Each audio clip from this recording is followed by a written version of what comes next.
రామరాజ్యము అనేటువంటి ప్రధాన వార్త జయబేంద్ర పత్రికలో ఉంది. ఈరోజు రంగరంగ వైభవంగా భారతదేశ వ్యాప్తంగా ప్రపంచవ్యాప్తంగా హంగు హార్బాటలతోని ఇలా సమాజంలో అందరూ రామమందిరం వైపు చూసే విధంగా రాముడిని కొలిసే విధంగా ఈరోజు దేశ ప్రధాని ఈరోజు ఆయన బాధ్యత తీసుకొని బడులను పక్కన పెట్టి మందిరాలను గుండెల మీద మోసేటువంటి నేపథ్యం ఉంటుంది.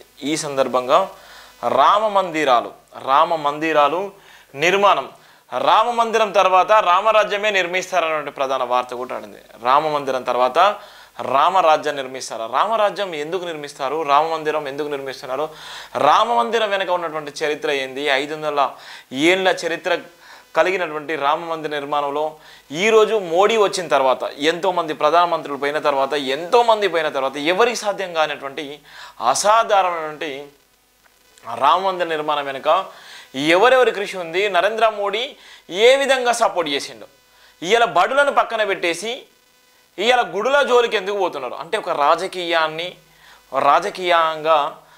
ఇవాళ ఉన్నటువంటి పార్లమెంట్ ఎన్నికల నేపథ్యంలో ఇవాళ సెంటిమెంట్తోనే రామ మందిర సెంటిమెంట్తోని ఇవాళ రాజకీయాల్లోకి రావడం కోసము ఇవాళ మోడీ రామ మందిరాన్ని భుజస్కంధాలపై మోస్తున్నాడు.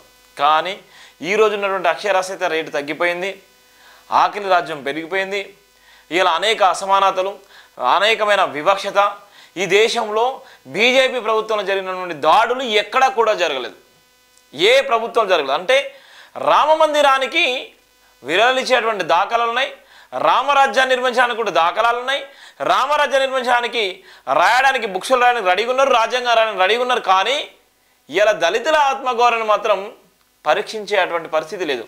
ఇలా బాబాసాహెబ్ అంబేద్కర్ రాజ్యాంగం రాస్తే రాజ్యాంగాన్ని మార్చాలంటారు. ఇలా బాబాసాహెబ్ అంబేద్కర్ విగ్రహం పెడితే ఆ విగ్రహాన్ని అవహేళన చేస్తారు. అంటే ఒక పక్కన చూడు, ఒక పక్కన మతం ఎంత ఘోరాతి ఘోరంగా ఈ భారతదేశంలో 140 కోట్ల మంది జనాలో ఏ విధంగా నాటుకపోతుంది. దీని అంతరి కారణం ఎవరంటే ఈ దేశ ప్రధాని. మణిపూర్ రాష్ట్రంలో జరిగినటువంటి అల్లర్లు ఎంత భయంకరంగా ఉన్నాయి. మణిపూర్ రాష్ట్రంలో జరిగినటువంటి ఆందోళన ప్రపంచవ్యాప్తంగా దేశవ్యాప్తంగా ఐక్యరాజ్య సమితిలో కూడా చర్చ జరిగే విధంగా చర్చ జరిగినప్పటికీ కూడా భారతదేశాన్ని పరిపాలించేటువంటి ఈ దేశ ప్రధాని మోడీ గారు మాత్రం స్పందించకపోవడం అదొక బాధాకరం. ఈ దేశంలో భరతమాత బిడ్డ అనుకుని చెప్పుకున్నటువంటి భరతమాత బిడ్డలు ఈరోజు నగ్నంగా ఊరేగించి రేపులు చేసి అత్యాచారాలు చేసే రామ మందిరంలో జరిగినటువంటి అత్యాచారానికి బాధ్యులు ఎవరు? ఎంత భయంకరమైన పరిస్థితులు ఉందంటే అంత భయంకరమైన పరిస్థితిలో ఉంటుంది. ఇలా రామ మందిరాన్ని తెరపై తీసుకొచ్చిళ్ళు. అందుకే జయబేంద్ర పత్రికలో స్పష్టంగా రాయడం జరిగింది. దేశంలో 3.59 లక్షల రేప్ కేసులు, అత్యాచార కేసులు, దళిత బాధితులే ఎక్కువ, వేల సంఖ్యలో వెలుగులోకి రాని అనేకమైన కేసులు ఇక్కడ స్పష్టంగా చెప్పడం జరుగుతుంది. ఇక్కడ ఉన్నటువంటి ఈ దేశంలో మోడీ రాజ్యం వచ్చిన తర్వాత దేశంలో జరిగినటువంటి రేపులు 3.59 లక్షల రేప్ కేసులు జరిగినాయి. అత్యాచార కేసుల్లో దళిత బాలికలే ఎక్కువ, వేల సంఖ్యలో వెలుగులోకి రానిటువంటి కేసులు, ఇది ఎవరు చెప్తారు, ఏ పత్రిక రాస్తారు? ఇలా బాబాసాహెబ్ అంబేద్కర్ విగ్రహాన్ని ఆంధ్రప్రదేశ్లో అత్యంత వైభవంగా ప్రారంభిస్తే ఇవాళ ఈనాడు కానీ, TV9 కానీ, NTV ఛానల్ కానీ, TV5 ఛానల్ కానీ, పేపర్లు కానీ రాయకుండా వివక్షత గురి చెప్పిల్లు. ఇవాళ దళితులు చూసేటువంటి జైభీం టీవీని ఇవాళ TV ఛానల్ బహిష్కరించండి. అంబేద్కర్ అందరివాడు. ఇవాళ మన ఆత్మగౌరవాన్ని తాకట్టు పెట్టే విధంగా రాజకీయాలు చేసుకున్నటువంటి రాజకీయ నాయకులు చేసుకున్న పర్లేదు, కానీ అంబేద్కర్ మీద రాజకీయాలు చేయొద్దని ఎన్నోసార్లు చెప్పాను. అంబేద్కర్ అందరివాడు. అంబేద్కరు ఈ ప్రపంచ మేధావి, ఈ దేశంలో అణగారిన వర్గాల గుండె చప్పుడు. కానీ అంబేద్కర్ గురించి రాజకీయం చేస్తారు. అంబేద్కర్ విగ్రహ ఆవిష్కరణ జరిగితే ఇలా కొన్ని పార్టీలు కనీసం పేపర్లు, టీవీలలో కూడా చూపించలేదు, స్క్రోలింగ్ కూడా పెట్టలేదు. అంటే ఎంత ఘోరమైన వివక్షతది, ఎంత అవహేళన, ఎంత అవమానకరం. ఈ రోజు ఉన్నటువంటి రామ మందిర నిర్మాణానికి ప్రపంచవ్యాప్తంగా దేశవ్యాప్తంగా ఇవాళ లైవ్ల మీద లైవ్లు ఇస్తున్నారు. ఈ దేశంలో అత్యంత ఖరీదైన, అత్యంత విలువైన, అత్యంత సమాచారం కలిగినటువంటి డాక్టర్ బాబాసాహెబ్ అంబేద్కర్ విగ్రహ ఆవిష్కరణ జరిగితే కనీసం పేపర్లలో, టీవీలలో రాయలేని పరిస్థితిలో ఉన్నారంటే చూడండి ఏ విధంగా వివక్షత కొనసాగిపోతున్నా. అందుకోసమే బాబాసాహెబ్ అంబేద్కర్ 100 సంవత్సరాల క్రితమే మూక్నాయక్ పత్రికను స్టార్ట్ చేసిండు.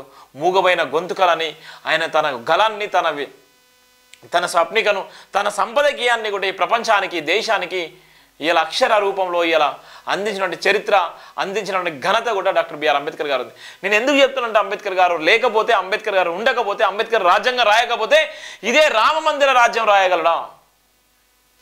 ఇలా అంబేద్కర్ గారి అభిమానులు, అంబేద్కర్ గారిని అభిమానించేటువంటి నాయకులు, అంబేద్కర్ గారి గురించి గుండెలు చింపుకునేటువంటి అనేక మంది బాబాసాహెబ్ వారసులు ఇవాళ రామ మందిరం గురించి స్టేటస్లు పెడుతున్నారు, రామ మందిరం గురించి ఇలా మాట్లాడుతున్నారు.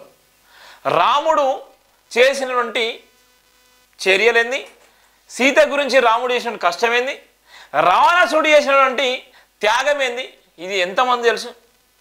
ఇలా రామ మందిరం నిర్మిస్తున్నారు. రామ మందిరం ప్లేస్లో ఈ దేశంలోనే ప్రపంచంలోనే గొప్ప యూనివర్సిటీని నిర్మించండి. హార్వర్డ్ యూనివర్సిటీ భారతదేశం నిర్మించండి. మోడీ గారికి సెల్యూట్ చేస్తారు, మోడీ గారికి ధన్యవాదాలు చేస్తారు.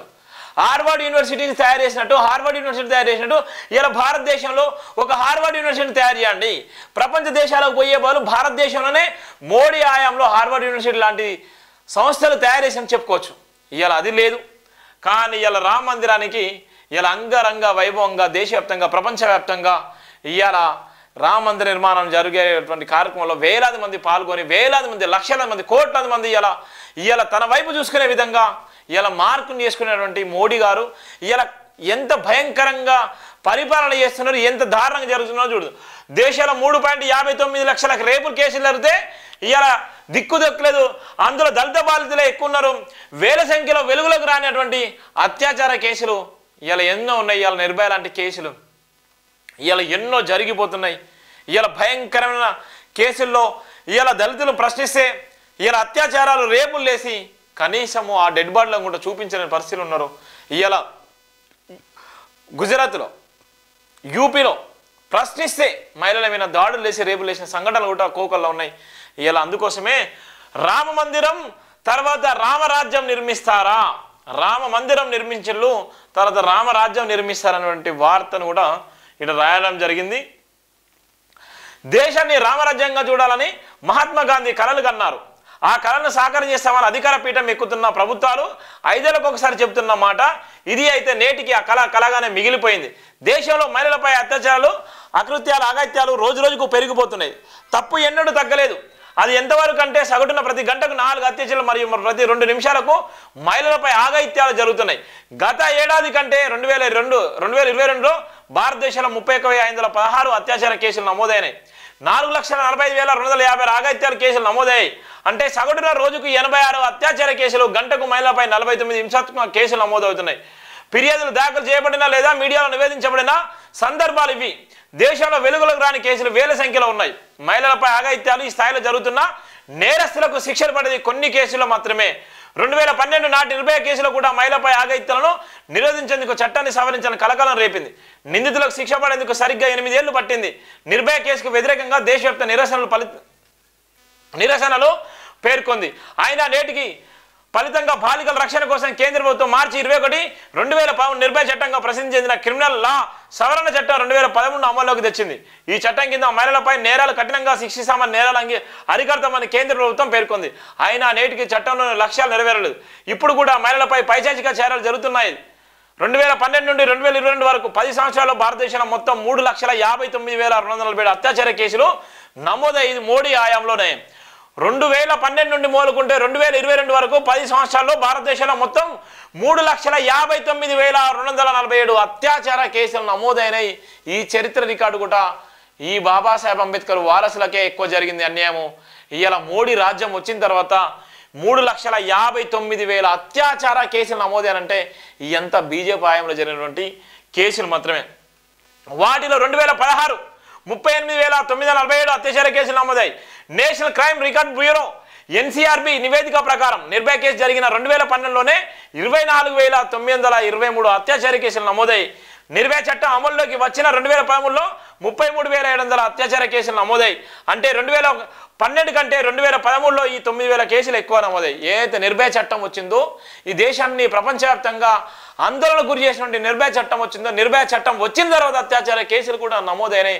అంటే చట్టాల మీద గౌరవం లేనటువంటి పరిపాలించేటువంటి పరిపాలకుల పరిపాలన ఏ విధంగా ఉందో చూడండి. ఇక్కడ ఇలా ఎంత దారుణంగా మోసపోతున్నారు, ఎంత దారుణంగా ఇబ్బందులకు గురైపోతున్నారు. ఒక పక్కన ఇంత ఘోరంగా ఉంటే మరో పక్కన ఈ మందిర నిర్మాణానికి ఇవాళ దేశమంతా ప్రపంచవ్యాప్తంగా చూస్తున్నారు. ఇలా దేశం అంతా ప్రపంచవ్యాప్తంగా చూస్తున్నారు. ఇలా జనాన్ని డైవర్ట్ చేసేటువంటి నేపథ్యం ఉంది. ఇవాళ ఉన్నటువంటి భారతదేశం అందరికి సంబంధించినటువంటి దేశం, ఇలా సెక్యులర్ దేశం అని చెప్పుకున్నటువంటి మన భారతదేశంలో ఇలా కొన్ని మతాలు కొంతమందికే సొంతం చేసుకునేటువంటి పరిస్థితి ఉంది. ఇలా ఈ దేశ ప్రధాని ఓన్లీ ఒక హిందువులు మాత్రమే ఓటేస్తే దేశ ప్రధాని అయ్యారా? హిందువులు మాత్రమే ఓటేస్తే ఇలా దేశానికి సేవ చేసే అదృష్టం కలిగిందా? ఎటుపోతున్నాం, ఏం జరుగుతుంది? అలా అంత భయంకర పరిస్థితి ఉంది. అంటే చూడు, ఇన్ని కేసులు ఈ దేశంలోనే అత్యధికంగా కేసులు నమోదైనటువంటి రికార్డు కూడా స్పష్టంగా రాయడం జరిగింది. రామ మందిరం తర్వాత రామరాజ్యం నిర్మిస్తారన్నటువంటి 2వ పేజీ తర్వాత కరోనా వైరస్ విజృంభిస్తున్న సమయంలో దేశంలో లాక్డౌన్లో ఉన్నప్పటికీ రేప్ కేసులు తగ్గలేదు. 2020లో కరోనా వ్యాప్తి ప్రారంభమైనప్పుడు 28,046 అత్యాచార కేసులు నమోదు కాగా 2021లో 31,677 కేసులు నమోదయ్యాయి.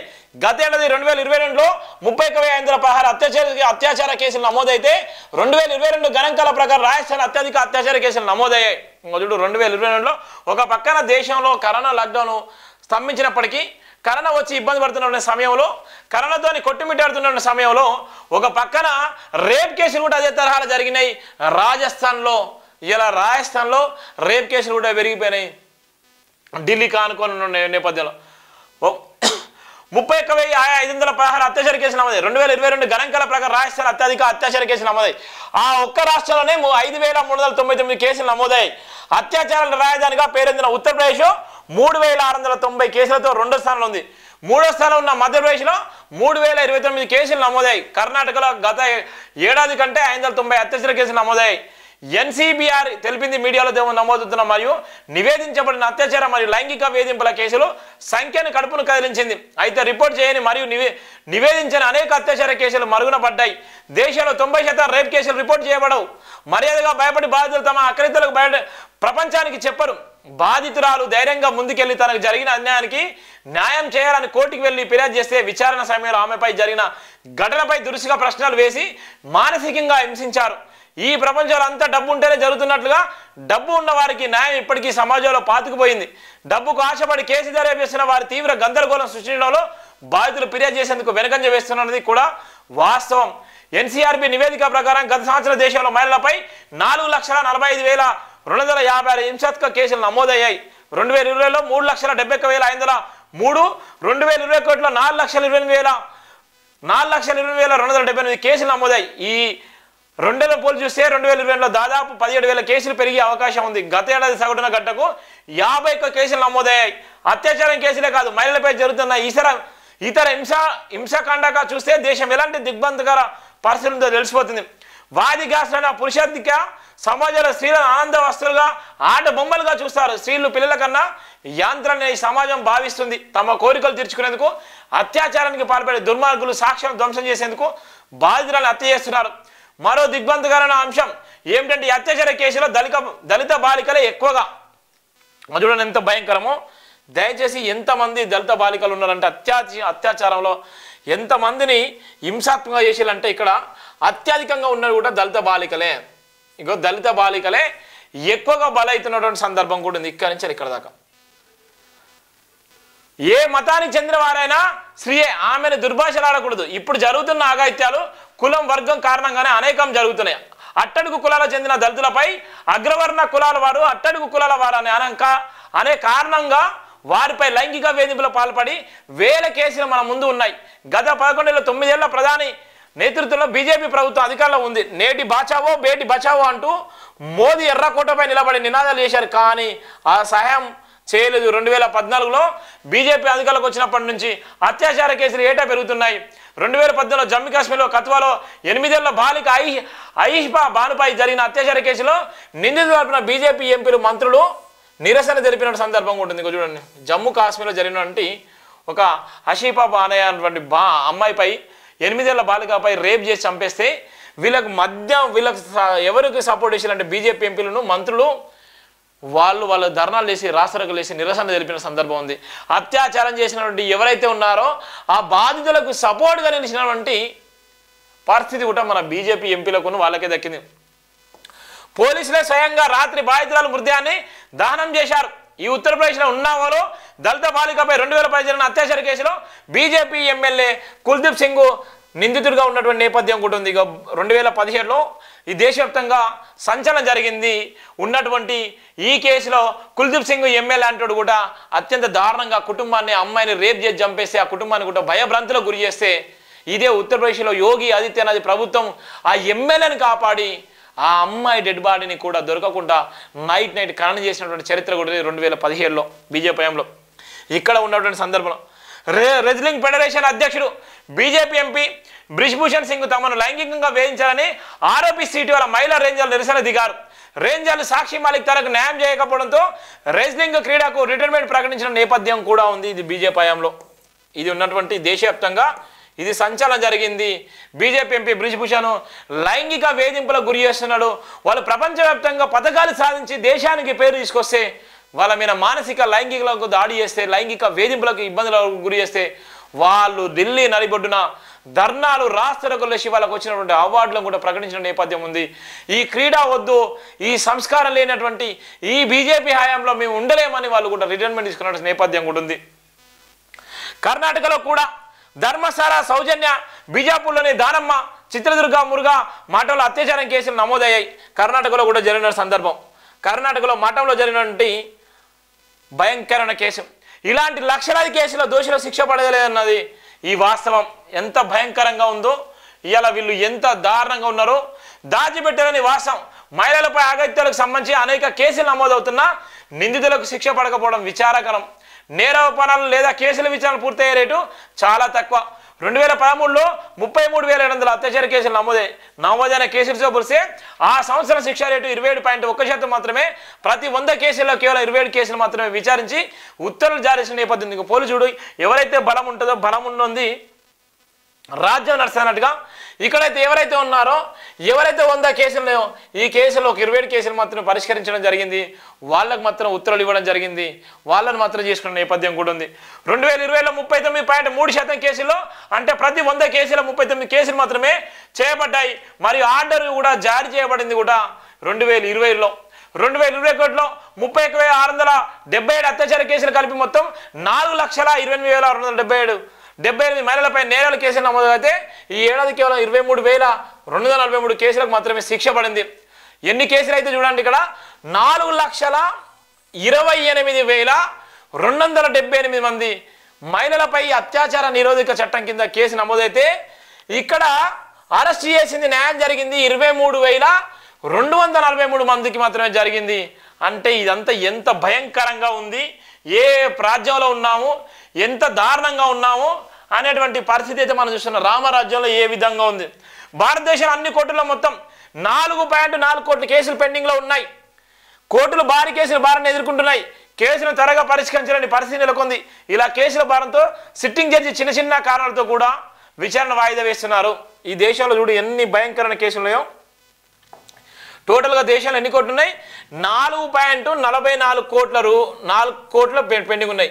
4.4 కోట్ల కేసులు పెండింగ్లో ఉన్నాయి దేశంలో. ఇంత దారుణంగా ఉన్నటువంటి నేపథ్యంలో ఇప్పుడు అయోధ్యలో రామ మందిరం ప్రారంభిస్తున్నారు. ఇప్పటికైనా రామ మందిరం తర్వాత రామరాజ్యం నిర్మిస్తారా లేక భారతదేశంలో మహిళలపై అత్యాచారాలు ఇలాగే కొనసాగుతాయి అనేది ముందున్న ప్రశ్నలుగా ఇలా జేబీఎం టీవీ రాసింది. ఒక మతానికో కులానికో సంబంధించింది కాదు. ఇక్కడ ఏం చేస్తున్నాం, ఇక్కడ ఏదైతే మీరు చేస్తున్నారో చేయండి, మంచిదే, మీరు ఎన్ని చేసినా ఓకే. కానీ ఇక్కడ ఇప్పుడు రామ మందిరం నిర్మిస్తున్నారు. ఇప్పుడు అయోధ్యలో రామ మందిరం ప్రారంభించిన తర్వాత రామ మందిరం తర్వాత రామరాజ్యం నిర్మిస్తారా లేకపోతే భారతదేశంలో మహిళలపై అత్యాచారాలు జరుగుతాయా? ఇది ఉన్నటువంటి దేశాలు ఉన్నటువంటి ప్రతి ఒక్కరి ప్రశ్న. ఇలానే కొనసాగుతాయా లేక ఇక్కడితో ఆగిపోతాయి అన్నటువంటి ప్రధాన వార్తను కూడా జేబీఎం టీవీ రాసిన సందర్భం కూడా ఉంది. ఎందుకోసం చెప్తున్నా అంటే ఇలా రామరాజ్యం నిర్మించండి, ఇలా రాముడు గురించి గొప్ప చెప్పండి, రాముడు గురించి మీరు ఇష్టానుసారంగా ప్రచారం చేయండి. కానీ ఇలా ఈ భారతదేశంలో మోడీ రాజ్యం వచ్చిన తర్వాత అత్యాచారాలు ఎక్కువ పెరిగిపోయినాయి. దానికి ఒక నిర్భయ చట్టం తీసుకొచ్చిన. ఆ నిర్భయ చట్టం వచ్చిన తర్వాత 2013లో ఇంకా కేసులు ఎక్కువైనటువంటి సందర్భం ఉంది. ఇలా ఏం చేసింది క్రైమ్ రికార్డు ఇలా స్పష్టం చెప్తుంది.